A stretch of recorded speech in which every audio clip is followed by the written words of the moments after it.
Show your support for the Untold Radio Network family of shows and join in on the conversation by using super stickers and super chats on YouTube. Got a question you want answered?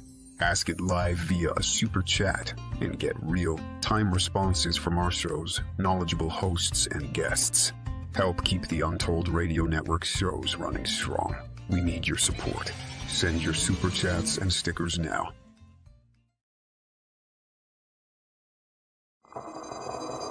The paranormal, UFOs, monsters, mysteries. You're listening to Talking Weird. And now, from a cabin deep in the Northwoods, your hosts, Dr. Dean Bertram and Jen Durrell.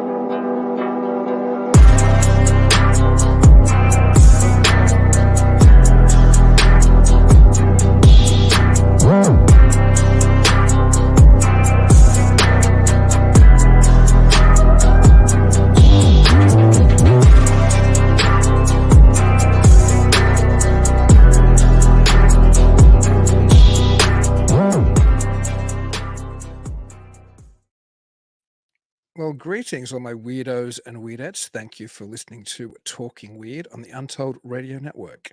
I'm your host, Dean Bertram, and my goodness, am I excited about tonight's show. I've had the guest on Talking Weird once before, over a year ago now, before we were on the Untold Radio Network, and he's still one of my favorite people to talk to that I've ever had on the show. I have the official bio for him to read here, but I probably won't.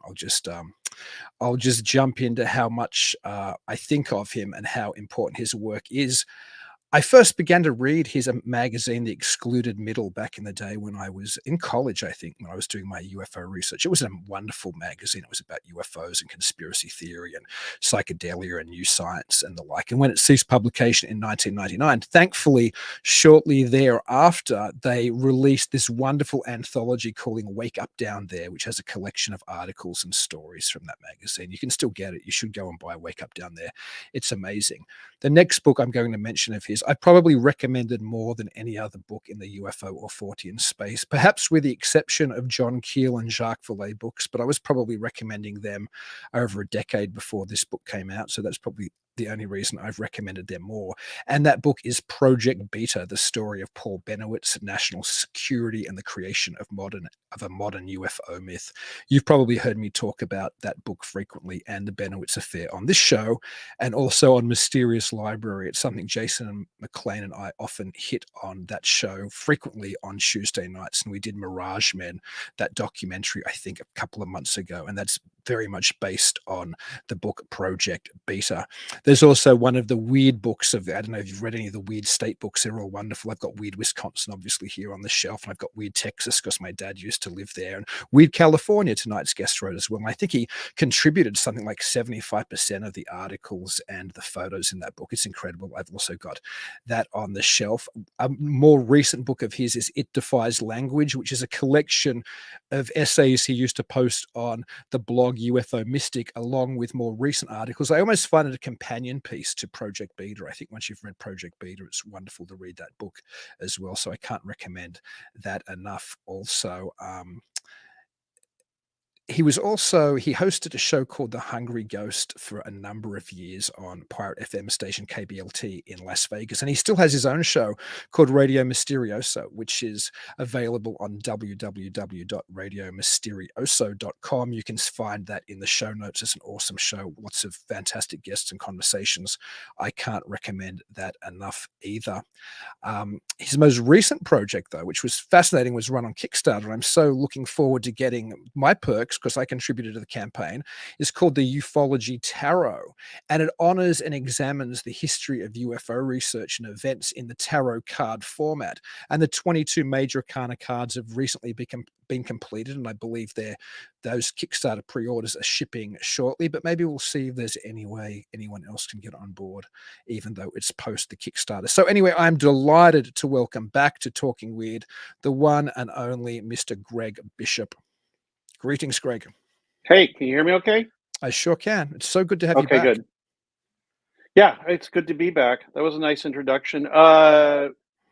Hungry Ghost was in Los Angeles. Oh, okay. I'm sorry if I got that. Los Angeles. Yeah, for 2 years until the FCC busted us and took the transmitter down. Oh my goodness. Well, it was a pirate station. Exciting times. Did they come in a raid, or how did that go down?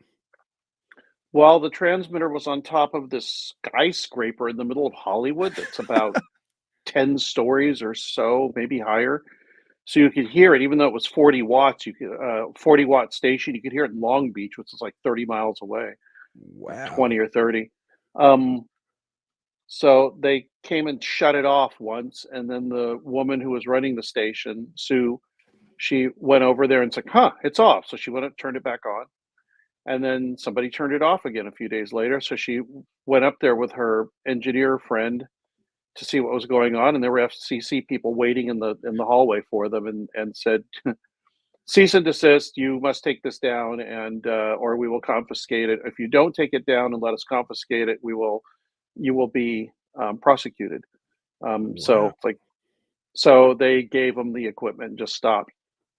And then a few years later, the internet station I was on, Kill Radio, we decided to put a pirate FM transmitter up, and it was on my roof above my bedroom. So I had a pirate station running from my roof for like, oh God, maybe 8 or 9 months, and then finally the FCC came to my door. I still have the letter saying the cease and desist letter. I should frame it. Wow. Are you somebody, I know, for example, lots of people in the radio world also are into ham radio and other amateur radio. Was that anything you ever did, or? No, I started studying for it because I think for a while I had uh, I had an aircraft band radio that we used for paragliding, and to be able to use that without being a pilot, you had to have a ham license, I guess. And a lot of people didn't really take it seriously because we just used it. We'd go on frequencies that nobody was on and use that to Right. talk to each other, because those radios will go for miles and miles and miles. There's this little handheld walkie-talkie, but it had an aircraft band on it. And so I was supposed to get a ham radio license for that, but I never did. I always love And to I hear the never old used it Art that Bell much. when people recorded Art Bell when he was on the ham bands, like, they're floating around, you can find them online, old Art Bell I've never conversations. heard them. Yeah, just when he was talking to people on ham radio. It's fascinating Mm, to hear because he was, as you know, he was a big ham radio guy, so I thought, I yeah, wonder if that's Greg's background as well. I could imagine you being a ham guy. I guess I could too, but it's just like, yeah, out of so many things that I'm really been interested in, that didn't happen to be one of them. It's, Yep. I went and got a pilot's license because I really, really, really badly wanted one. So Do you that was fly one thing I did. do you fly often, or? Not that often anymore because it's really expensive to rent a plane. It's about 120 to $150 an hour. Wow. That's while the engine's running. You don't have to, and it's called a wet rental, I guess, meaning that the fuel's included. So Huh. most places do it that way, but it's 120, 150, probably more an hour to rent these planes now. And they have a little meter inside the plane that shows you how you have to log how long the engine's been running, because they charge you by the engine time, Huh. not the flying or the sitting around or all that. So while you're taxiing, as soon as you start the engine, you better get going because you're paying for it. Jeez. No, I would I have a ham license. I never use it, but I always used to want to get a pilot license. It's something I never got around to doing, but by the sounds of the price of it, I might as well forget about it because I Yeah, can't I had a job at the imagine. time where, yeah, I could pay for it, and I had the gumption to do it, and I had the time to do it. You need time, money, and most importantly, the just, I gotta do this. And so I just said, I am not stopping till I have a license that has my name on it, and I didn't, and I did it, and it was wonderful. I loved taking flying lessons. Oh, I bet. Did you ever see anything anomalous when you were flying? No, I haven't. I've talked to other pilots that have. My instructor flies cargo for Amazon. They do like Amazon and UPS overflow. Like when the Amazon and UPS people can't Okay. get stuff to a place in time, he flies he flies this like route from Burbank to, like, I think Lone Pine, and then over to, I don't know, over to Phoenix or something every day in this giant twin engine kind of like transport plane with packages. Oh, wow. Um, but he he had a friend that had seen something weird, and he says he knows you're a pilot and you have a license, and he wants to tell you what he saw. And he described it to me. Um, he said he was flying over Mexico after taking a private client, like, it was a private jet, down to Mexico City or somewhere in Mexico. They were flying back, and he said they were like at, I don't know, 30,000 feet or something. And something came in like 5,000 feet. He couldn't tell really because he had to guess under them. And I think he said it was blue, and it was translucent, and it looked like it had windows on it. And Huh. it was a Tic Tac shape. But he said it was huge. I mean, he said it was really far away. He couldn't exactly tell, but it seemed like it was very big. And he said they paced the plane for a while, and him and his co-pilot were looking at it going, my God, what is that? Because it wasn't a plane. And they were flying north, I think, toward back to the United States. And he said that paced the plane for a few minutes, and they're both going, oh my God, what is it? Oh, what is that? And he said as soon as he leaned down to get his phone to bring it up to take a picture, he said it disappeared. He said the other guy in the cockpit, he said he just saw it. He said it disappeared. I said, like how? He said, like this. Not pow, like you usually see, but it just kind of suddenly just like Accelerated. that fast out of just off to the horizon. So Wow. actually, that is pretty fast. Yeah, and I guess the history of UFOs or flying saucers in the modern 47, post 47 era has been often attached to private pilots and military pilots seeing some. I guess it stands to reason if these things are in the air. I was going to save this story for later, but this is a great segue to it. Today, Uh-huh. I was somewhere where Kenneth Arnold, and this is only a little part of it, where Kenneth Arnold landed his plane in a field back in, I don't know, sometime in the 1950s, in the middle of rural Wisconsin. And I don't know if you could take a guess who he was visiting? Ray Palmer. That's right. Yeah, that's right. Ray Palmer and Richard Shaver. He landed in a field where I was today, Uh-huh. and Richard Shaver and Ray Palmer wandered out, met him, and he took them on a flight around Ah, the area. Can you imagine being in that plane with Shaver, Palmer, and Arnold? yeah. Well, they probably didn't have noise canceling headphones, so they probably had to yell at the top of their lungs to talk to each other. And then I saw the Darrow. The what? The Darrow. It was the Darrow. But I was on Shaver's property today as well, like his farm in Lanark, where he first started Rock Fogo, where Richard Shaver first found the rock books. And Yeah. I went and I was on Raymond Palmer's property as well. No, I Wow. mean, neither of them, well, actually, Ray Palmer's son still owns some of that property, but Richard Shaver's sold it back in when he left the area, I think in 63, and then his sisters bought it for a few years, and then they just held it as an investment, I think, then sold it in 67. But I'll tell you Ah, what, it's a weird feeling being there. Like, I'm obviously yeah. somebody who's been fascinated with this stuff forever, and so to Uh-huh. stand on the ground and think Shaver was here and Palmer was here and Arnold was over there somewhere, it's like, it's just weird, you know? Yeah. I do those pilgrimages too. Yeah, it's a heck of a feeling. Yeah, it's amazing. I would like to go and see that too. Come visit. You can stay in my I guest room. will. I'll take you to we'll go see Palmer's place and Shaver's place. Okay. It's I and they were so close. You know, the weird thing is they lived within, like, a mile of each other. These ah men, they and this I've only found out, I don't know if you know, but I'm making a documentary about Ray Palmer at the moment. And traditional wisdom had that Richard Shaver had moved. He'd left Milwaukee when the Shaver mystery was kind of killed, and he'd moved to rural Wisconsin just to farm, and Ray Palmer visited him a couple times and liked it, and then eventually moved.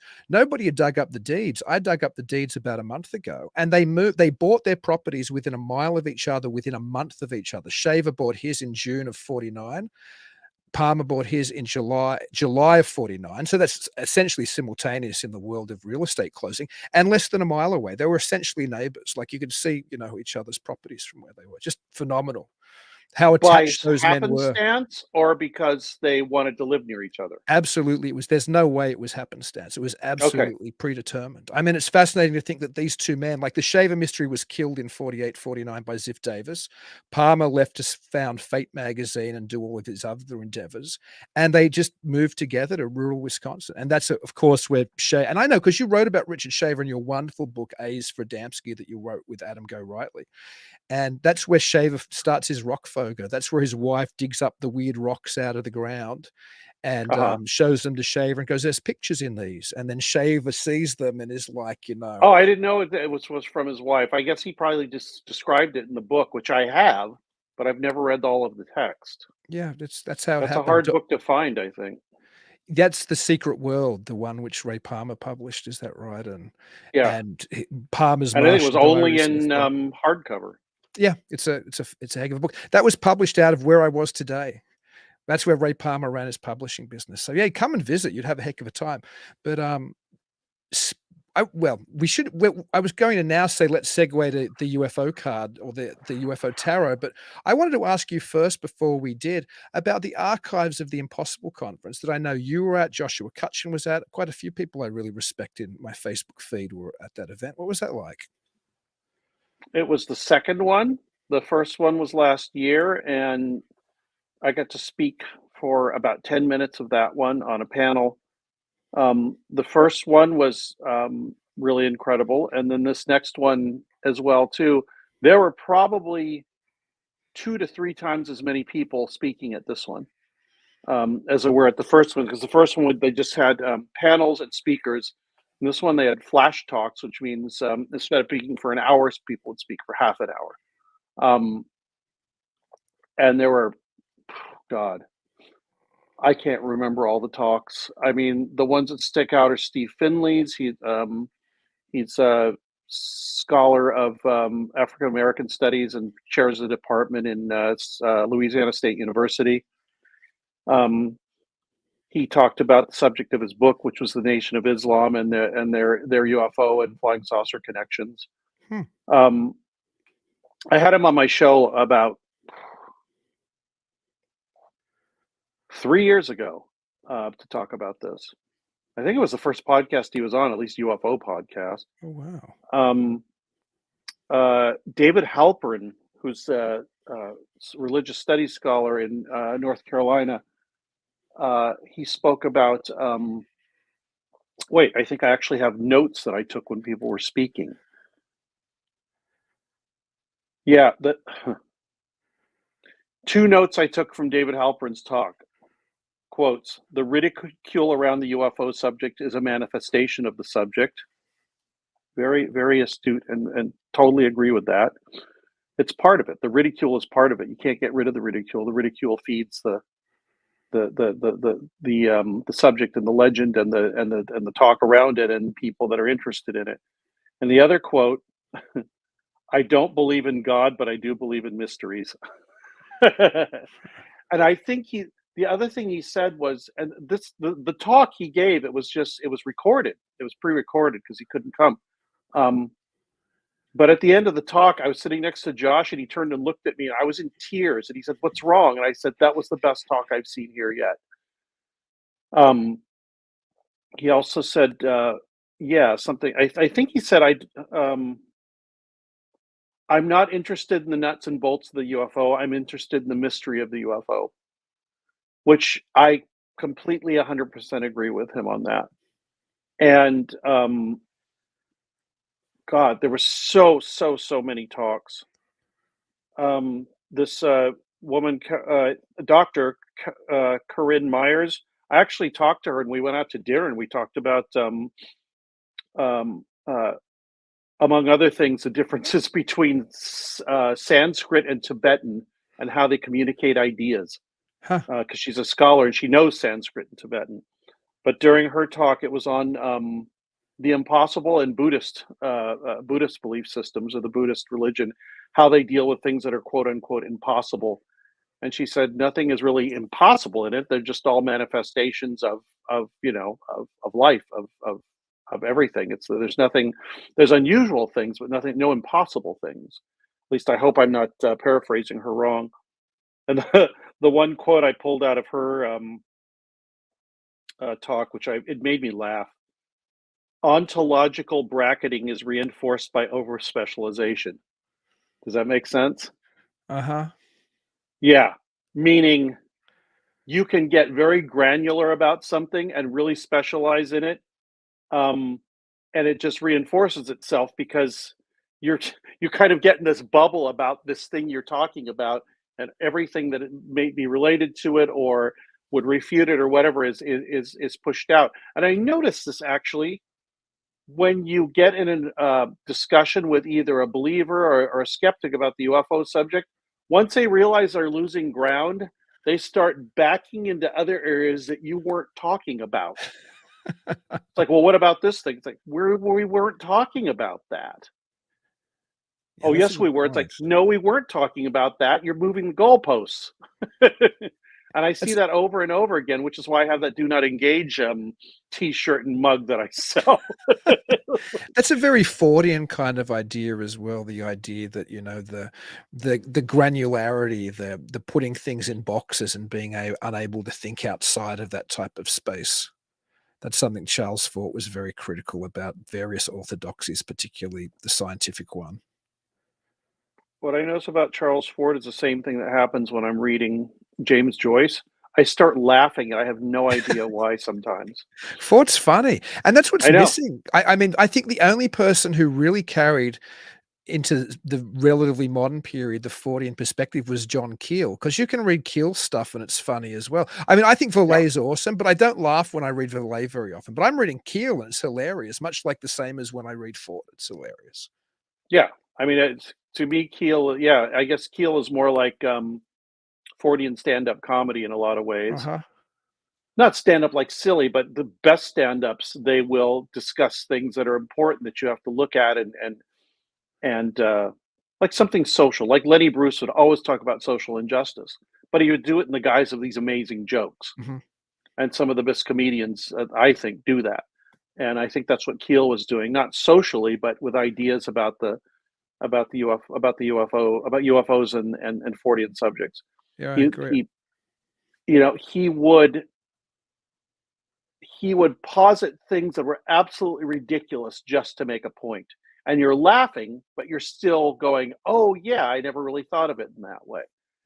And he And was that's really good at that. And And that's I very was I similar to Ford. I don't think some I agree, I don't think either of them were always serious with what they presented, you know what I mean? But right. they throw these kind of thought bombs out there which, you know, make you kind of thing. And I think in many ways that what happened to ufology, Keel, and I was only talking to Steve Ward a week or two ago on the show, who's a great modern Keelian, and saying what I think happened was these thought bombs were thrown out by people like Verlaine and Keel in the 60s and the late 60s into the 70s. And I think so much of the space of people who have that more esoteric or paraphysical approach, it feels in many ways like we almost got trapped in that space. We were standing in those craters of those thought bombs and still saying the Fordian and Verlaine kind of aphorisms, while ufology just moved back towards the ETH. Like if you read Keel's The Flying Saucer Subculture, which he wrote in 73 and was published in 75, he's almost Yeah. saying, well, the new ufology is going to fix things, meaning him and Steiger and Verlaine and these other people. But when he wrote the afterword to that, I think 20 years later, he was like, "No, it didn't work." You know, the ETH is back and, you know, oh well. So, Yeah, I kinda, I don't think it's gonna work this time either, although, you always have this hope that this openness and the academic interest and the supposed government openness are gonna change everything. But I don't know why. I mean, I don't know why Lucy isn't gonna pull the football away again. I mean, it's happened every single other time this has happened. It's gone further than ever. She's holding that football there a lot longer, but I'm still waiting for when that thing gets pulled back. I mean, I guess Gary Nolan came on and did a talk the other day at SALT. It's a think tank kind of place. And he said, "Yeah, I've talked to people. It's coming. Yes, people are saying that extraterrestrials exist. Yes, it really, it really is. They really are going to talk about it." And I respect the hell out of Gary. I've only talked to him a couple of times, but I I'm so scared that what happens to a lot of other people, like the most amazing people, the most amazing credentials, they get so far into it, and then the rug gets pulled out from under them. And I hope that doesn't happen, and I really don't want it to happen to Gary Nolan. But I've got this deep-seated fear that it's just going to be as soon as whoever in the government and in the military is doing what they're doing, as soon as they're done with it, or they've completed what they want to complete. Whoop, that'll be it. Nobody's going to talk about it anymore. Suddenly they'll go all silent. Well, And I'm waiting for that to happen. I hope I'm wrong. well, you probably have a better understanding on a lot of that than most people. As I said before, your Paul Benowitz book, Project Beta, just is an incredible look at these kind of shenanigans in this space. But it seems to me like there's been an intentional sanitization of the whole UFO story, like the way that it was dealt with post Tic Tac, the fact that it's in the New York Times, and the fact that you get congressional hearings, and you get these Defense Department spokesmen always even using the term UFO today when they're just talking about, anomalous Chinese balloons or something. It seems like it's being put so front and center that it's respectable almost. Again, Yeah. like it's like to me, there's this kind of gap from '69 with the Condon Committee saying there's nothing there, almost until 2017. Now, there's no doubt there were shenanigans happening, as you know better than anybody. But it seems like the front kind of facing position was none of this is worth looking at. And then all of a sudden in 2017, it comes out again like, oh no, this is a genuine subject that we can all look at and not laugh. Or everything from CNN to Tucker Carlson was presenting this stuff as somehow viable again. And I mean, I don't like going down paranoid rabbit holes, but it almost seemed like there was an engineered, I don't know, push of this narrative. It just seemed to be Yeah. coming from every direction at once. Yeah. No, I had the same feeling too. And because of, I realize because of Project Beta and what I've been exposed to, these are the tributaries I follow. And I could be wrong. Um, and like I said, I hope I'm wrong. But I've got this really deep feeling that something is going on and has been since 2017, December 2017, that involves one, somebody wanting to get this more out into the open, be it, you know, somebody in the government or Robert Bigelow or who knows, and pushing for that. And two, um, either in concert with or, you know, by coincidence, which I don't think it's a coincidence, that the subject is being used for some other purpose. Um, who knows what that might be? Everybody has made just as good a guesses as I have. Intelligence operations, new technology, fooling the enemy into thinking we have a technology that we don't, or maybe we do. Just things like that. And realizing that technology is always about 20 years ahead of where they say it is. So I really don't know. Like I said, I hope I'm wrong. But somebody who's far wiser than me, and I was whining about this the other day, a few months ago, said, I don't know what it is about the UFO research community. They always think it's about them. And that's almost a mantra with me. I've got two mantras now. One is Valet's mantra.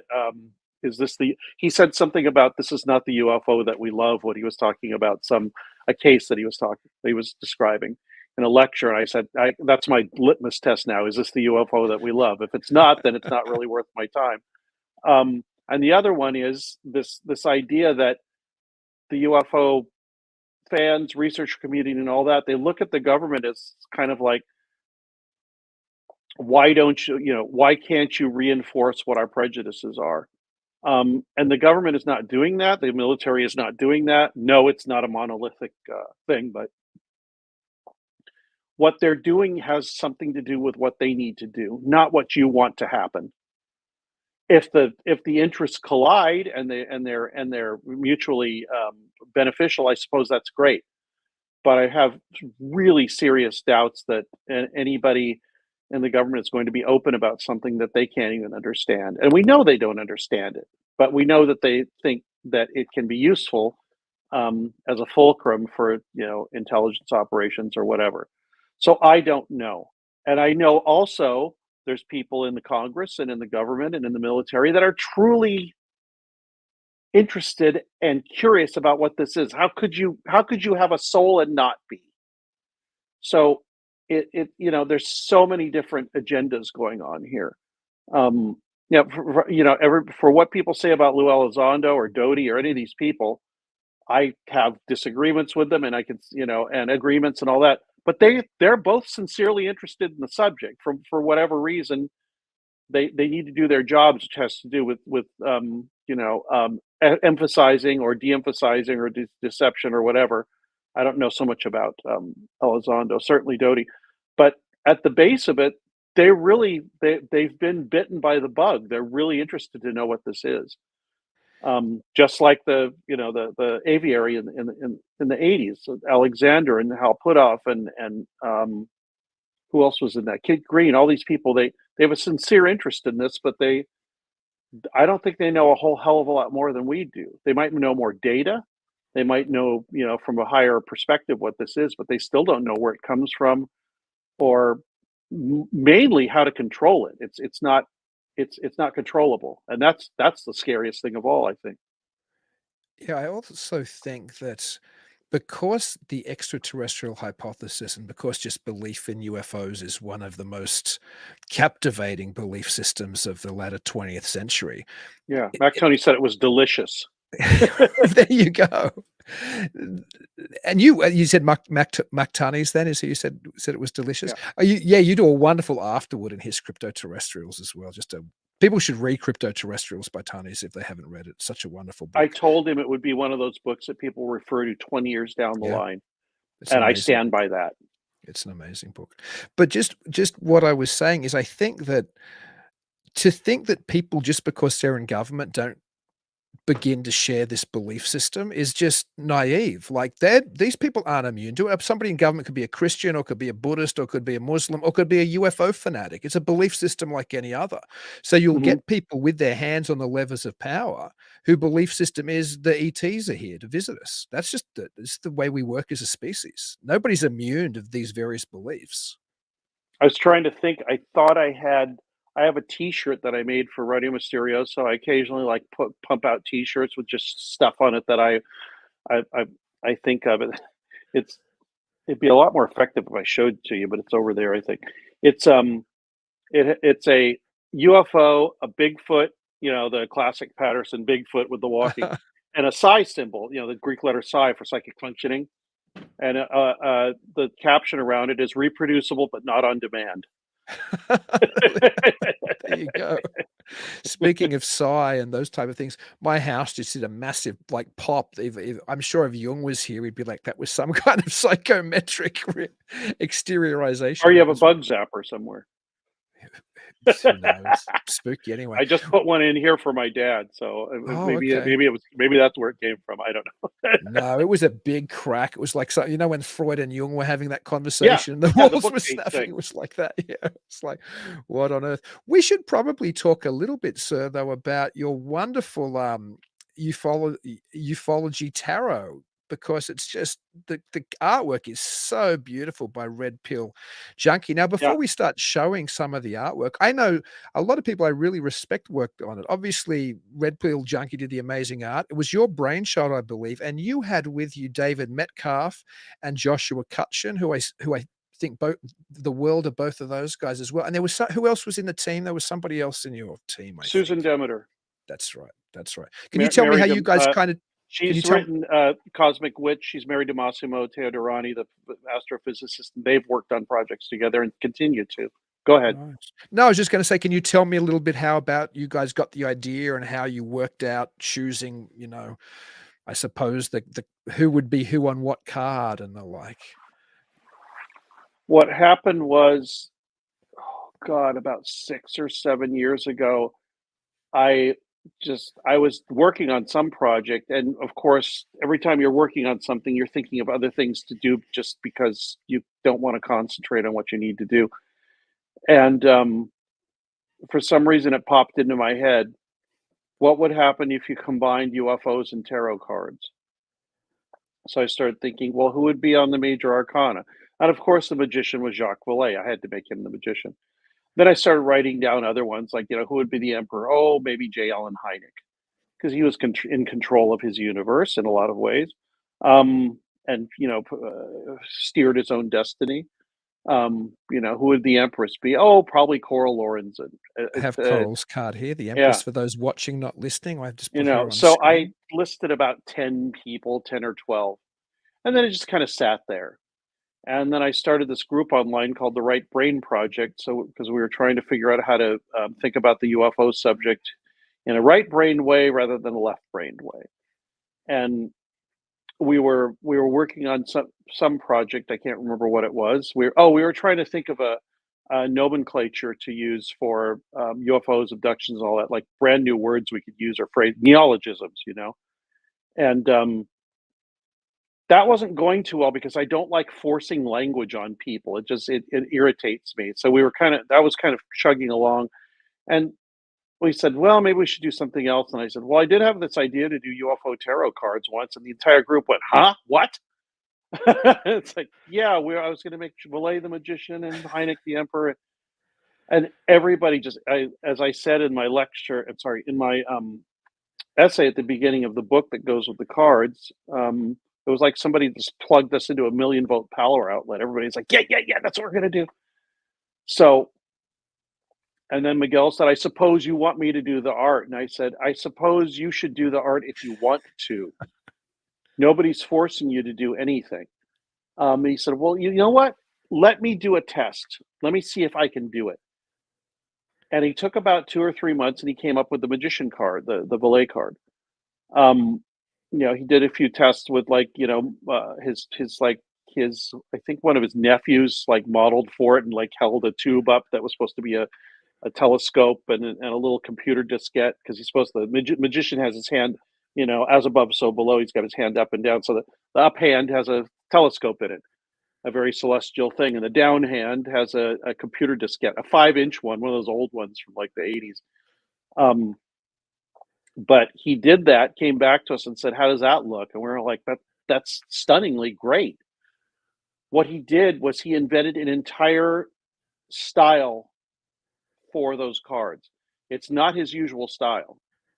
So he actually went and invented a totally new style that was not his, but is his now, because they're for those cards. And it's completely individual style. There's nobody else that could have come up with it besides him. I mean, he's a genius at coming up with this stuff. We used to talk about graphics together, and remember reframing the debate, the cover that had the two hands like this with the UFO in it? Yeah, I have a copy of it right here, actually. Yeah. So around those, he said, I don't know what to do for the background. He said, I'm not sure what to do with that background. And I said, you know what those hands remind me of is the Annunciation by Botticelli, the Italian Renaissance painting, where Mary is kind of, it's a Bible story. It's where Angel Gabriel's coming to tell Mary that she's going to be pregnant with Jesus. But all that aside, I think it's one of the most beautiful paintings in the world. Every time I go to the Uffizi, I just sit there and stare at it for an hour. I just meditate in front of it, just because it's so incredible, such a perfect graphic work. Because everything is balanced, everything is centered. The whole painting is centered on the two hands. Like Mary is going like this, and the angel's kind of going like this, and it's the same thing. There's a negative space in there. It's the center of the painting. The center of the painting is the vanishing point. And if you look at the painting, the hands form like an area, and then you look, and the angel's like robe is kind of blowing out this way. Mary is like this, and so the entire thing is a series of concentric circles coming out from this negative space, where the message is, this divine message is supposedly going between Gabriel and Mary. And to emphasize that, everything in the painting is basically creating a bullseye around that negative space where the two hands are. So we talked about this and what that composition was like and what the reason for it was and all that. And Miguel came up with putting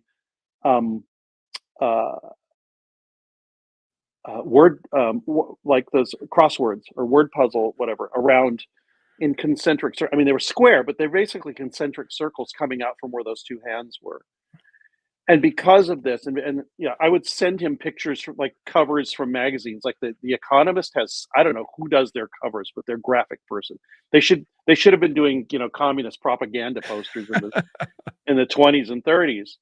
They're so good at it. And so we would talk about how you can take the most complicated idea and reduce it to the simplest forms, the simplest um, symbols. And by just looking at those few symbols, an entire narrative and an entire set of ideas is conveyed almost instantaneously by looking at these images. And this is what happened in the, I mean, I knew that he could do that. I knew he was good at it. And so I was happy when he said, okay, you know, I'll do this. I think I can do it. I mean, it was a big thing for him to say yes, because it was a lot of work. Yeah, But 22 yeah, different illustrations for the major arcana. yeah. So every single one of them to me is just like this, like graphic design, artistic tour de force. And what happened was we would get together every week for about a year and a half. And I still have the notes. We would talk about each card. We would say, okay, the next card is going to be Coral Lorenzen. She's the Empress. Well, why is she the Empress? Because she co-founded and she basically ran the Aerial Phenomena Research Organization with her husband Jim, and she was basically the driving force behind it. Jim was, you know, he financially supported, he worked with her on a lot of stuff, but she was like the dynamo that ran that thing. Everybody kind of agrees on that. And so we just thought, well, of course, if Heineck's going to be the emperor, Coral Lorenzen has to be the empress. And so and I'll give you an example here, looking at this card. Thank you for putting that up. So in the major arcana on the Rider-Waite-Smith deck, which most people know, that's what we based it on, because that's the one most people know, the empress is sitting on a throne. The empress has, I think in one hand, she has a scepter, like a little, almost like a wand with a little ball at the top of it, and she has a little halo or a crown, and she's sitting on this throne. So we started talking. For example, we're talking about, well, what would Coral Lorenzen be sitting on? Well, first we thought an office chair. It's like, no, Heineck and I think Stan Friedman are both sitting on office chairs, and we thought, yeah, see, he's got his astronomer, I mean his physicist office chair. So instead of sitting on an office chair, we thought, well, she ran APRO. Let's just have her sitting on files. So there's some of I think like Flying Saucer Occupants or one of their books is down there on the at the bottom of the cabinet there. And if you Their look really books are probably closely, the best books from that period as well. They're just yeah, fantastic, the Lorenzens yeah, books. and the fact that they were one of the first organizations to go outside of the United States, specifically to South America. There's a map of South America on the wall behind her. I love They're all the off, Easter eggs, by the way, in the cards. They're yeah. fantastic, all those little pieces of meaning. So instead of having Miguel's idea was let's put a hairy dwarf from South America in there because that's where those came from. So he's got this alien-looking thing that's all hairy and has a claws. And I said, instead of, you know, everybody contributed, like, you know, everybody had ideas, and I can't even remember whose were whose a lot of the time. I do remember mine on this one was, instead of having a scepter in her hand, why don't we give her a microphone and have her looking at the person looking at the card and interviewing them with a tape recorder about their sighting? So she's looking directly at you and pointing a microphone at you saying, what did you see? Fantastic. You know, what was your, and I thought that was amazing. And instead of a crown, she's got her glasses pulled up on her head, but they're very fancy and they have stars on them, because I think on the Empress there's little stars on her crown. And outside, the office was in Tucson, so outside, of course, there's saguaro cactuses. And she had the thing that got her interested in UFOs was she had a sighting in the 1930s when she was a kid. And what she described was something that looked like a parachute, like a glowing parachute, like a half dome with ribs on it, and it was glowing. So you can see that out there. There's clouds, but then right underneath it, on the top of that cactus, is the UFO that she saw. Oh, I the see. I little missed glowing that. thing. I missed that Easter egg. That's fantastic that that's Yeah, in there. and the other thing is, if you look at it more closely, it's the symbol for Venus, or female symbol, the symbol with the circle and the cross upside. It's upside down, Huh. but it's a symbol for, it's a feminine symbol. Wow. So there's this stuff goes through all the cards. It's all these little things. The pomegranates have to do with, pomegranates are an ancient symbol of many universes contained within one universe, or many parts in one, because they have all the little things in it. So she's got pomegranates on her dress, for that. That's Anyway, and I think that's also part of the Empress card. So there's conversation between our cards and the major arcana of the Rider-Waite-Smith, but it's also very heavily influenced by the person's life, their work, and then some personal things about them too. Like There's obviously this very sad card. that's my which is- favorite one. Yeah, it's a That very is my powerful favorite card because it came out looking almost exactly the way I imagined it. Because Miguel changed things. We would discuss for hours and hours, and then he'd go off and basically execute what we talked about. But sometimes he'd change stuff. And at first I was like, what did you change that for? Then I was thinking, these cards are speaking to him from the future. I can't get in the way of that. Unless it was something way off, then we'd have a discussion. But most of his stuff was bang on, stuff that we didn't even discuss. Like the firestorm, the fire tornado going up through the middle of that. We didn't even discuss that. But I looked up Firestorm because that was the name of book. the book that Anne Druffel, the biography she wrote of, because the reason And we that should was just say called that. quickly, let's just say quickly ahead. for the listeners, that we're actually showing the Hangman, which has James McDonald as the Yes, Hangman on sorry, the card. I should have said that. That's my fault. I should have. So He was an atmospheric physicist. He was at the University of Tucson, also in Arizona, hence the saguaro cactus. And he was persecuted mercilessly, according to Anne Druffel, for his UFO, his attempt to get scientists to take the UFO subject seriously. In fact, Phil Klass got his funding pulled from something that had nothing to do with UFOs because he wrote the administration and told them he was a UFO wacko and they shouldn't be giving him money. So anyway, he was an atmospheric physicist. So I said, how about instead of the sky behind him, let's put a weather map. So Miguel put that weather map in, and he added the firestorm and also the vulture, I think. I don't know if we talked about that or he added it, but those represent the people that were waiting around to see him fail and wanted him to fail. And then Miguel actually added, that we talked about, but Miguel actually added the flowers at the top of the saguaro cactus. I remember looking for examples online of flowers on cacti, on saguaros that bloom, right at the top every year, I think. But anyway, I got him a picture of that, and he said that represents, even though there's this persecution going on with him, there's hope. Those flowers represent the hope that what he did would continue, and it has. Up in the upper right, you see that the Rex Heflin, straw hat looking saucer, because he did a lot of research on that case. On the ground, there's a revolver because he did shoot himself. He committed suicide. Actually, he tried once and it blinded him. It hit his optic nerve and he was blind. And then when he recovered, he tried again, and that time he succeeded. But the fire tornadoes behind him because he was fascinated by firestorms, which is what they were called then. We know them now as fire tornadoes that happen, around fires when those vortexes with the fire in them. They're horrifying looking. They're very scary looking. He was fascinated with them. And it was only kind of a rumor then. It was almost like ball lightning when he was studying them. And around his head, instead of a halo, there is a symbol for a Category 5 hurricane, which I thought looked perfect as a halo behind him. Oh, wow. So anyway, and the mountains in the background, if you go to the place where his body was found in Tucson and stand there, those are the mountains you see. Oh, my goodness.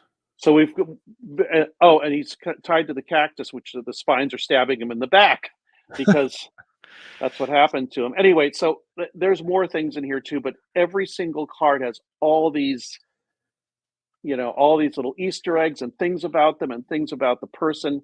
Phil Speaking of Phil Klass. Klass, there he is on the devil card along with Carl Sagan and Edward Condon. Yeah. that card came out really well. If you look really closely on the podium in front of him, it says "Vivas in Incerto," which represents his UFO curse. You will never find out what UFOs are. Remember the class curse? It's a classic. In fact, I have a book which I haven't completed, but it's the little intro. It's the the quote at the top of the chapter because it's such a fantastic. Yeah, and so the equivalent we found out in Latin, actually from one of Jeff Kripal's colleagues at Rice University who knows Latin. She told us the closest I can get to that is "You will live in uncertainty." Vivas in incerto. Huh. So that's why that's on there. That's the Wow. class curse. He's got a little tape recorder because every time I saw him at the Bill Moore UFO thing in 1989, he had this little tape recorder. And he took this to all the things so he could record people's talks and then use their words against them, hopefully, in his mind. On the devil card, the writer Waite Smith deck, the devil has giant bat wings and horns. And Miguel had the genius idea to put a stealth fighter behind him, so the wings of the stealth fighter look like bat wings, and the V tail looks like horns. So clever. And the devil card has a upside down pentagram above the devil, so we decided to put the symbol for the pentagon above his head because he wrote for he was a writer who wrote about new technology, about specifically about aircraft. And also on the devil card, there's two figures, a male and female, and they're chained to the devil's podium or stand by these chains, and they're supposed to be chains of ego. And so I thought, what is a chain of ego except in this day, or at least in the 20th century, but a microphone? So they both have microphones. I don't know. I don't think Condon was a public speaker, but Sagan certainly was. Yeah, he was. And we're making fun of. I mean, we still respect Sagan because he was an incredible scientist, an incredible popularizer of science and astronomy. But he also was he used to be interested in UFOs in kind of a almost a organic way. I mean, I think he had the idea almost that Trevor Constable did, that it was some kind of living thing, or maybe time travel. Anyway, he wrote papers about this, and then he decided he didn't want to do that, or somebody told him it would hurt his career. So he became a really dyed-in-the-wool skeptic about UFOs. And so in that sense, he's chained to that ego thing with class. And also he has a candle representing his last book, Science is a Candle in the Darkness.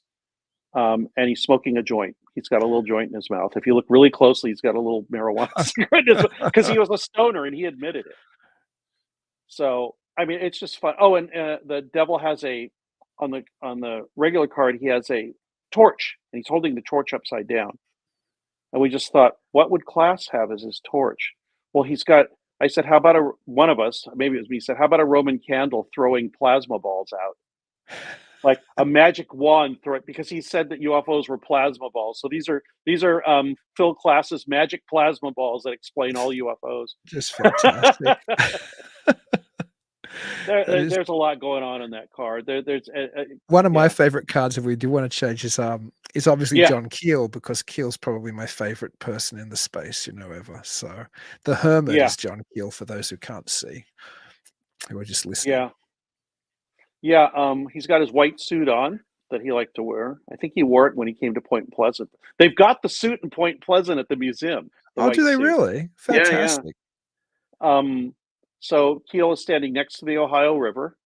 The Silver Bridge has collapsed in the background, at least the part that has, because there's a railroad bridge that's still there. There was a passenger car bridge that was the one that collapsed. So Miguel has put the car you can see in the background, actually based on news photographs of the span that's fallen into the river. Wow. There's a Trojan horse on the other shore. Yeah. He's got a lantern in his hand like the hermit, but the lantern, strangely enough, it is based on the shape of the mantle, and the lantern, the glass, is based on the shape of the UFO who was Planet Lanulos? Derenberger. Yeah, Woody Derenberger's description of the UFO, he said it looked like a lantern Well, I didn't catch mantle. that Easter egg on that as well, and I'm so familiar with Kill stuff. That's fantastic. There's so much in these And there's cards. 8 rays coming out of the lamp representing the 8th tower and the 7 rays of the color spectrum plus the super spectrum ray. Wow. There's a Mothman in the upper right. That's obvious. There's an apple floating in the Ohio River representing Mr. Ape-hole. It's kind of a play on words. Fantastic. And then on the ground under his foot is a little piece of paper that says "Fides" on it, which is Latin for belief. It's the enemy. Yeah, belief is the enemy. So he's trotting on this piece of paper. Oh, and the rope on the hermit card, he's got a staff. He's holding a staff. And we thought, well, what should he be holding? He's holding a rope because it's the Indian rope trick from Jadu. Yeah, It's and he going talked up and yeah. out of frame, and it's coiled down at the bottom too. Fantastic. So it's like this. All these cards are basically kind of they're a extremely opinionated history of ufology and UFOs, honoring a lot of these people, and also we totally fanboyed out on them, and just like everything to do with them, everything that we love about them, everything that they stood for. I mean, even and then we actually talked to some of the relatives and found out. I mean, I don't think you have it, but on here, but Carla Turner.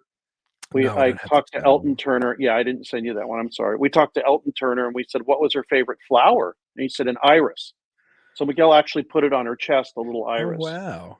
And it had nothing to do with anything except it was her favorite flower. Also, there's deeper esoteric meanings for the iris, but basically it was on there because she wanted it. Jenny Randall's the same way. We said, what do you want us to put on your?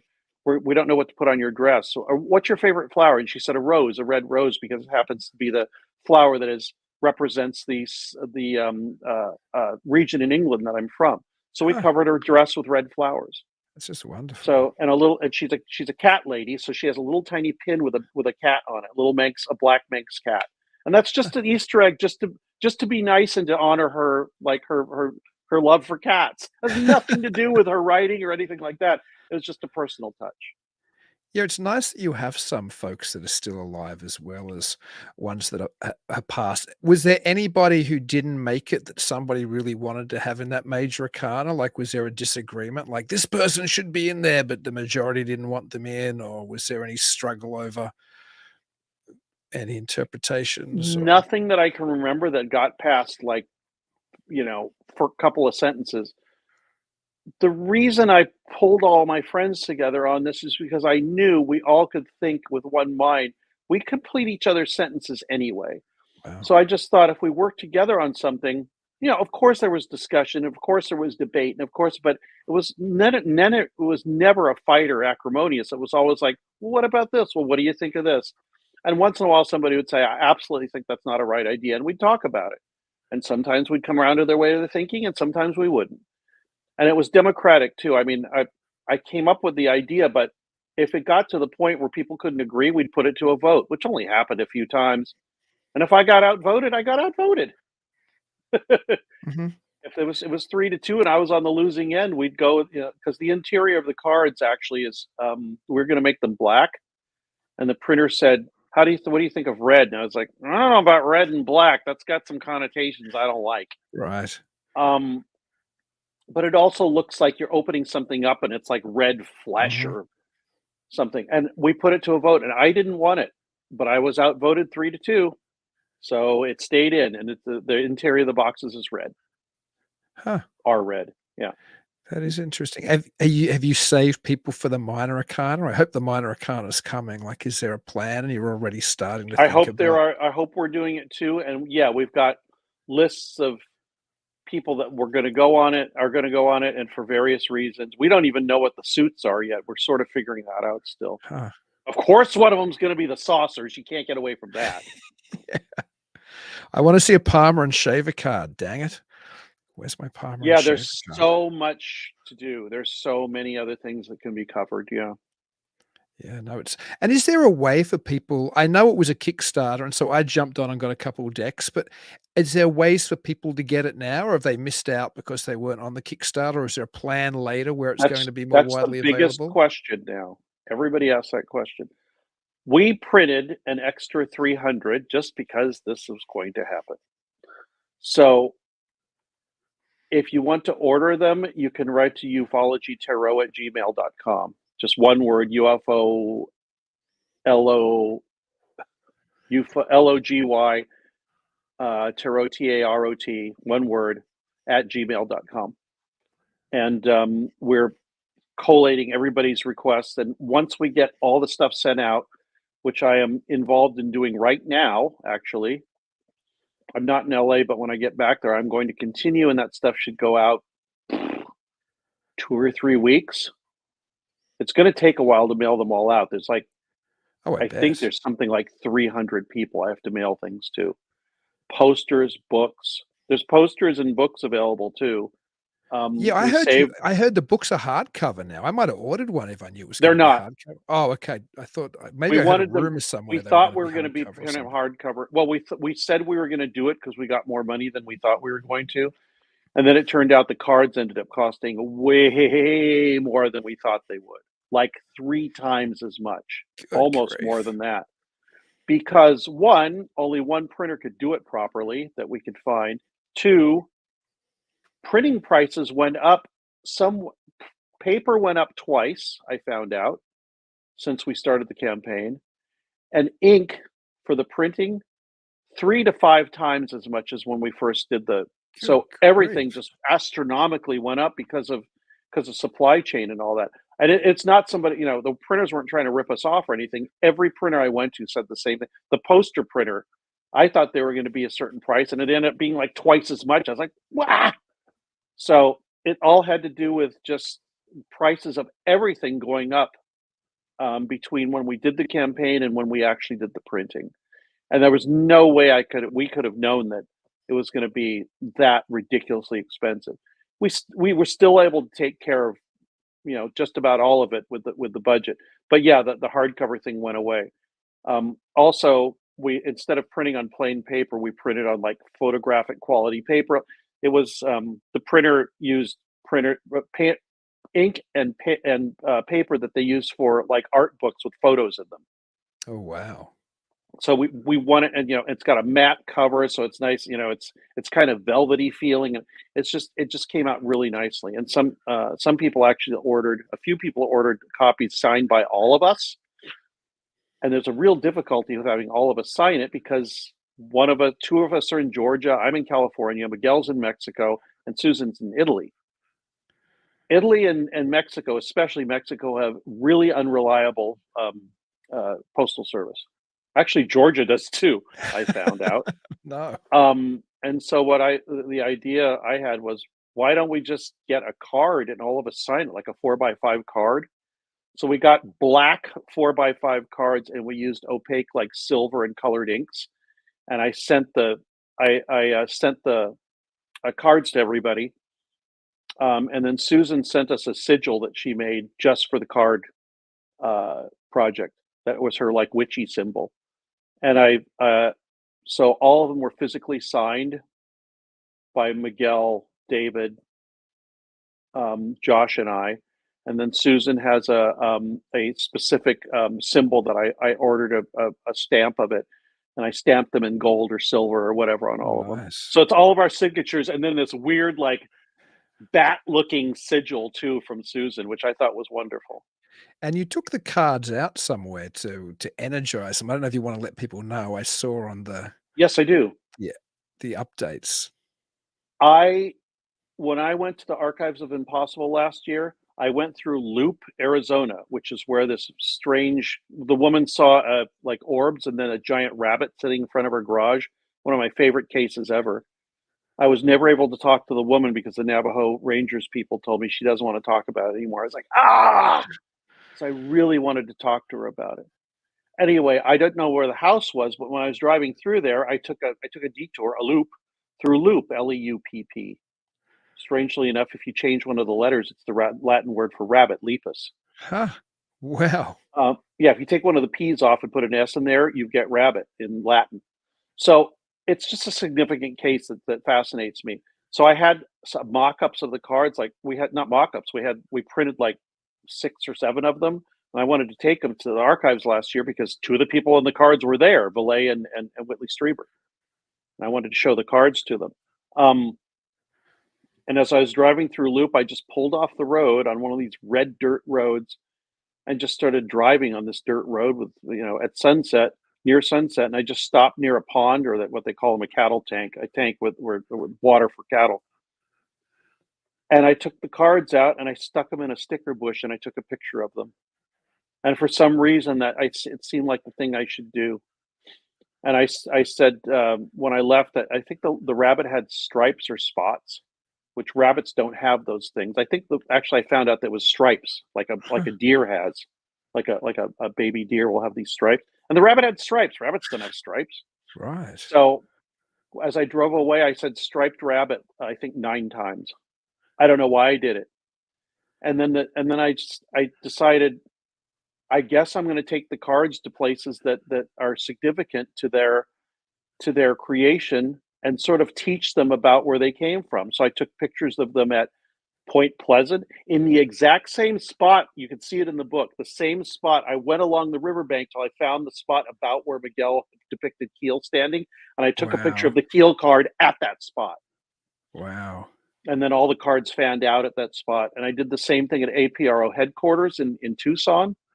I went to the spot where James McDonald's body was found, or near it, and took pictures of him there. What else? Oh, and then the very last thing we did when Miguel was here, I'll probably keep doing it too. But the very last thing we did, we took every single copy of the cards that we had all hand numbered and signed.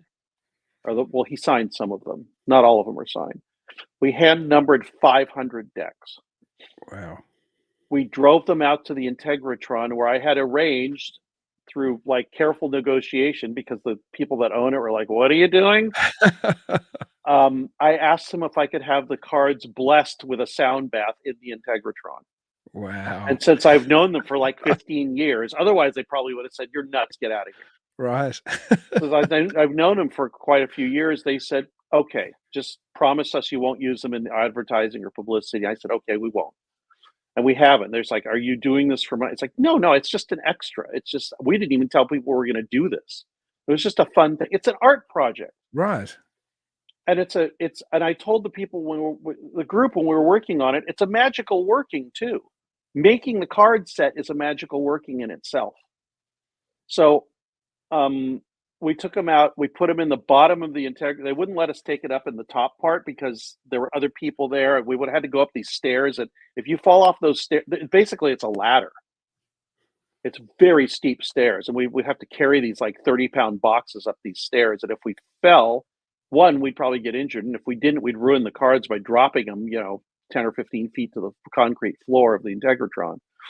So we put them in the chamber where people were supposed to sit anyway. When the Integratron was built to have people walk through just walk through the bottom chamber and be rejuvenated. Right. So we put them in like a node area of the chamber. They said, "This is one of the nodes where the energy is strongest." I was like, "Okay, whatever, that's good." So we put the boxes there. Then Miguel and I went upstairs, and we got two. They did a meditation, so these like pads in there for you to lie on. We actually laid down directly over where the cards were. And then they did a sound bath where they use these glass singing bowls, and the whole chamber vibrates. It's like it's like the air is vibrate. You can feel it's like what's it called? Binaural beat. The Raymond Moody stuff. I know what you mean. It's funny too. I remember on it being a magical working. Just quickly, I remember, and you should tell me if you have any significant synchronicities, because I remember when the Keel art, I think, hit my inbox the same day I'd ordered an original edition of Operation Trojan Horse, and it had arrived the same day in my post. Operation Trojan Horse, the original hardback, arrived. Your John Keel art dropped in the Kickstarter update, and I was like, "What on earth's the chance of this happening?" And you are in the book, not your name, because we didn't want to use people's names, as a synchronicity, because synchronicity started popping up as we did the cards. So I included that one. Oh, fantastic. So as synchronicities happen, I would type them into a note that specifically said Ufology Tarot Synchronicities. And so that was one of them. That's wonderful. The other thing we did with the cards is we drove them out to Giant Rock, piled them up in front of Giant Rock, and I brought a Bluetooth speaker out and we played the original recording of calling occupants of interplanetary craft, and I Get out, walked them really? around the cards. Yeah. So I did a ritual around the cards by playing the Klaatu original version of calling occupants. And we Wow. recorded some of it on video, and I'll post it somewhere at some I'd point. love to see it. It's just me walking around with a little Bluetooth speaker. Like, I think I just had this little Bluetooth speaker, and I walked around with it playing calling occupants. That's wonderful. What were some other strange things that might have happened to you in the process of it? Was there things which rang out weird for you, like in developing this symbology? And I'm assuming there was some kind of potency that must have been, you must have been conscious of. Um, I can't really think of anything. I think to me, I imposed what I thought was good for the cards into the project when I thought of it. Usually by either. No, wait, can you hear it? I would talk to the other members, but I would also, make when an inspiration hit, I would say this is something that needs to be done for these cards, and one of them was, taking them places, um, and yeah, nothing really strange happened. Stuff happened to Miguel. I think when he was doing one of the cards, maybe it was the death card, a giant spider appeared in his room, which scared the crap out of him. Wow. There was. Can you hear that? Yeah, I don't know what it is. Oh, there you go. You can't hear it. Can you hear it? Uh-huh. Upon the recitation, we're about to sing. Yeah, I do. Call occupants of interplanetary craft. I heard the Unarius Choir sing that song back in the day when I was there in '99. Oh my God.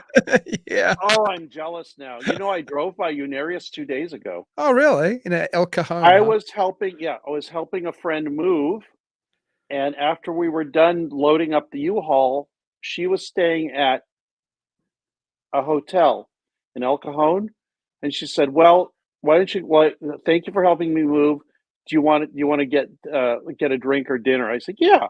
So we drove over there, and a block from her hotel, we drove by Unarius. Huh. I wonder if Unarius is around here. Yeah, it was right there when I stopped at a stop sign, a Fantastic. stoplight, and I took a picture of it and put it up on Facebook, actually. Oh, I didn't even see that. That's funny. There's a synchronicity. Yeah, there's a synchronicity right now as we're talking. There you go. Well, I probably shouldn't keep you too much longer. Gee, it was a joy to talk to you, though, Greg. So just tell people again how they can, if they want to order a set, and they should, because I guarantee these things are going to go fast, because there's so many people interested in them who didn't jump on the Kickstarter. So again, what's that address they can contact you at to work out how to buy a deck or a book or a poster? ufologytarot@gmail.com. Excellent. Very, very, very simple. Also, it may take a little bit because we have to send all the cards out and the books and the posters out to people that paid for the Kickstarter first. Mm-hmm. I'm doing this myself. I can't. That's why it's taking so damn long. Oh, it's difficult. I've run an Indiegogo once. It's time consuming, man. Yeah. My goodness. And I had to, before all of this, I had to actually go through the Kickstarter, and luckily they just put down each tier and what is ordered, so I could count how many. It's like, okay, we've got 120 signed decks, and we've got 56 signed books, whatever the hell. Mm-hmm. And so before Miguel came, he flew up here. I flew him up from Mexico from Mexico City to do all the signing of everything. So he signed. We sat there for 3 days just signing and numbering things. Gosh. And then we took a break to go out to the Integratron. But the rest of the time, I just kept feeding him beer and food and letting him sign on this huge. I opened up this huge dining room table that I don't usually have open, and we just turned it into this huge workspace, this factory just of signing and numbering and collating and putting things in order and all that. Well, a regular viewer, listener, Nancy Malcolm, had suggestions for the suits of the minor cards, and that was sources, orbs, portals, and seas. So thank you for that. Wait, leave that up for a second. I'll leave it up. I could take a picture of it. Thank you, Nancy. And Nancy's great. Well, we She's had saucers wicked. and orbs for some of it. We almost thought maybe swords would be some military thing. I don't know. We'll see. Yeah, if anything comes to me, I'll throw it Yeah. your way as I mean, well. it's just when I thought of this a few years ago, I did not know it would actually happen. And it's so weird to actually see something that was in your mind and in the minds of your friends and in the mind of your friend who's an amazing artist, like you holding it in your hand. It's so weird. I told them it's a magical act, and we're coming to the end of that magical act to produce the thing that we're producing something in accordance with our will, and it's the cards, and they will refer to them and hopefully think of them fondly, and hopefully I actually parked the website, ufologytarot.com. I haven't actually made the website yet. I've started making it, but it will be a nexus for people to communicate to us what they're doing with the cards, what's happening with them, what kind of readings they've done. I've done readings for people with them already, and I'm not really good at it. Oh, wow. But it's gotten me better at it, And the thing is, you pick a card, you ask a question, you do the draw, and you can either do one card or three cards or a Celtic cross or whatever. And not only does the traditional card tell you something, if you know about who's on the card and their background and all that, and you're interested in the UFO subject, it actually tells you something about your question in relation to that person and what they did for the UFO subject. And also, the other thing is, I think it's a nonverbal way of rearranging your thoughts or coming up with inspiration. You can just say, let's throw, Coral Lorenzen down next to Stanton Friedman, just by chance. Well, what happens when you compare those two? Well, they were both nuts and bolts people. She was female, he was male. She was working slightly before Stanton Friedman, but they were contemporaries. What did she say about UFOs? Yeah, exactly. I want to use them to help find motives behind ETs. Perfect. These things are there to help you answer your own questions. And I've already had some cool questions answered, some cool little, juxtapositions of cards and things like that. So it's just a way for you to be creative with your thought and maybe find out what speaks to you in the UFO subject. Because I think unless you have a personal connection to it in some way, something that really is something that's close to your heart and close to what you really feel about this, then you'll get so much more out of it. You'll find the UFO that we love, or that you love actually, and that will in turn inspire you to do something, produce an incredible movie or a book or something like that. I never thought of those two people together or those ideas. What can I do with that idea? Just it's so many things. It's an art project. It's a tarot set. It's a divination thing. It is a history of ufology, extremely opinionated, and a way, and maybe a guide if you want one. So who knows? I mean, it was just such a fun thing to do.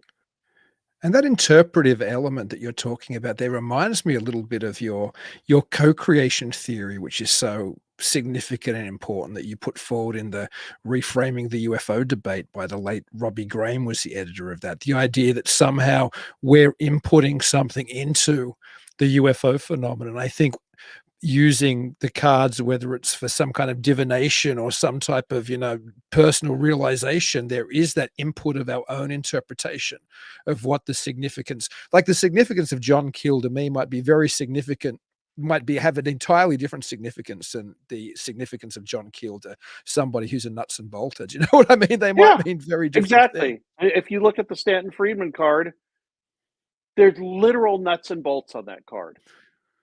He's the Pope of nuts and bolts UFOs, and that's basically what we depicted him as. Instead of these two pillars that are on the Hierophant card, we've got two pillars that are made out of giant nuts with bolts with nuts at the top. There is and at the top of on the nuts are actually the symbols from the Roswell wreckage. Fantastic. If you look down at the bottom, see those keys?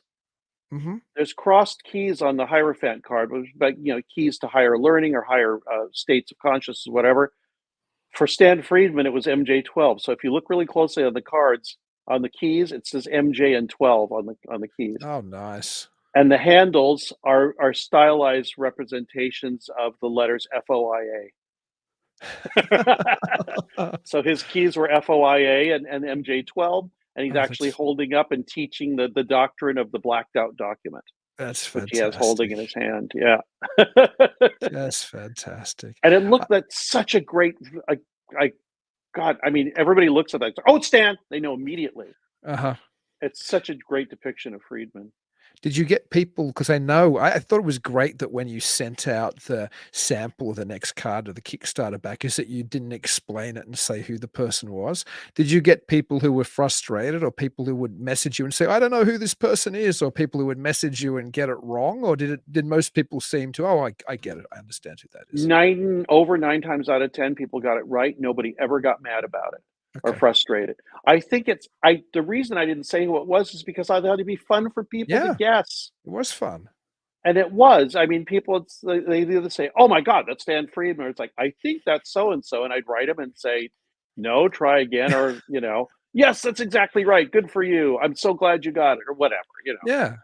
I It's was one of it's those people always messaging you, "Oh, it's wonderful to see da da da," or "Is that such and such?" Yeah, it was you a fun were. Thank you. process. No, I enjoyed it. Yeah, I wanted people to see as we were going along, and now I only post once every few weeks, but just to show. I think the last one I posted showed Miguel signing the cards and stuff, wasn't it? I think the last one I can remember had the cards with the Miguel red pill junkie little symbols on them. I can't remember if I saw a picture of him actually. I might have missed it though. I don't see everything that comes I into my think I inbox, posted but something about that because I wanted people to know. Here's something, a slight boast. I was talking to a friend of mine. He said, "I put money in."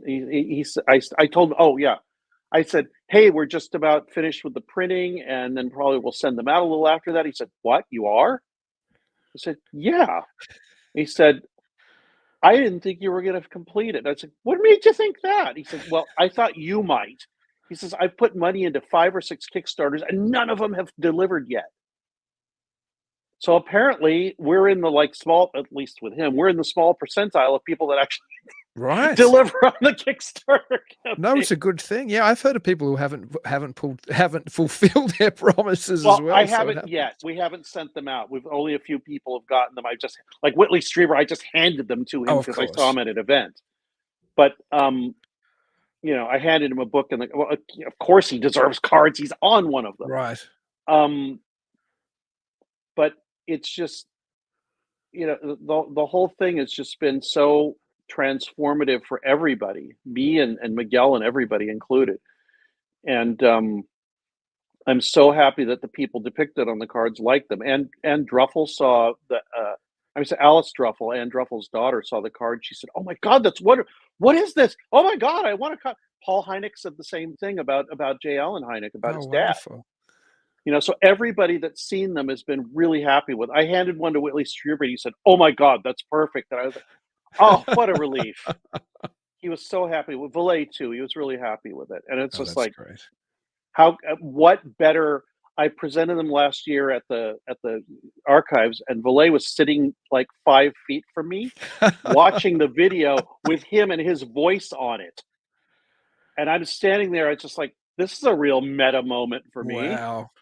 And when the first thing that comes up on the video, the promo for the video is something I just thought of when I was doing it, and it just in big letters. I don't think. No, it's not narrated or anything. Susan does a narration. It just says the UFO is a Rorschach blot. And when that came up, I heard Valet kind of nod and grunt like, "Oh." I was like, "Ah!" But the thing is, of course he would do that. It came from him. I mean, that idea, I think I would probably think came directly from his writing. Fantastic. So it was just the whole thing has just been, this wonderful transformative thing.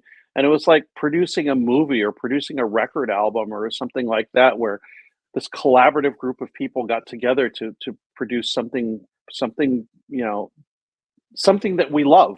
Yeah.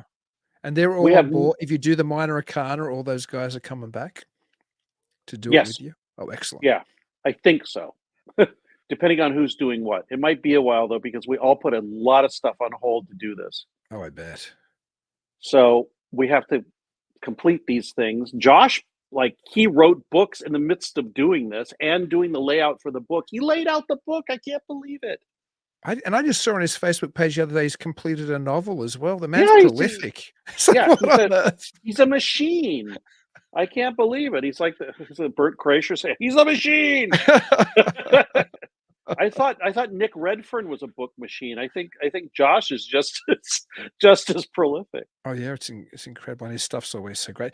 Anyway, and your stuff's always incredible as well. It's wonderful to always get any material from you. I'm hoping for another book Oh, from you Josh at was some featured stage. at the Archives of the Impossible too. He was one of the original. He was one of the people interviewed before the conference. Yeah, I 1 watched the hour one long where interview. I watched the one where Cripple interviewed him. It was very good. Yeah, yeah. Yeah, it was I'm excellent. sorry, I interrupted. Go ahead. No, I was just saying, no, I watched the one where he was interviewed. It was great. No, I'm saying I can't wait to get another book from you or another article from you. I'm always so interested when I can pick up something which has been Oh, thank written you. by I'm you. working on something now, and hopefully I can do this.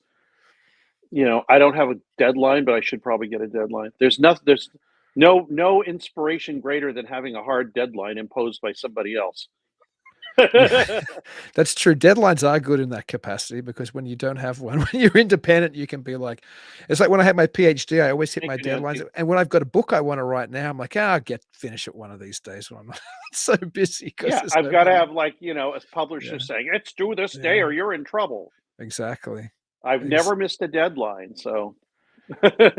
Yeah, I need some of those enforced. But listen, keep me posted. Let's chat again sometime All in the right. not too distant future. It was a great joy to talk to you, Greg. It always is. And so, is there anywhere else you want to point people out before I let you go? Any URLs or anywhere where people can? No, I guess just radiomisterioso.com. I've got Mhm. some quite surprising interviews coming up soon. Oh, fantastic! It's such a Some great based show. on people I met at the archives, and others on people who have projects coming up soon. Oh, excellent. I'll keep an Yeah. ear out for those as well. And that web address is in the show notes as well for people who mightn't have jotted it down. So just go and wherever you're listening or watching this, you can go down to the show notes and get a link to go straight to Greg's wonderful podcast. Well, thanks again, Greg, for chatting with us. Thank you, everybody out there, for watching. And until I get to talk to you all again, keep it weird. Thank you.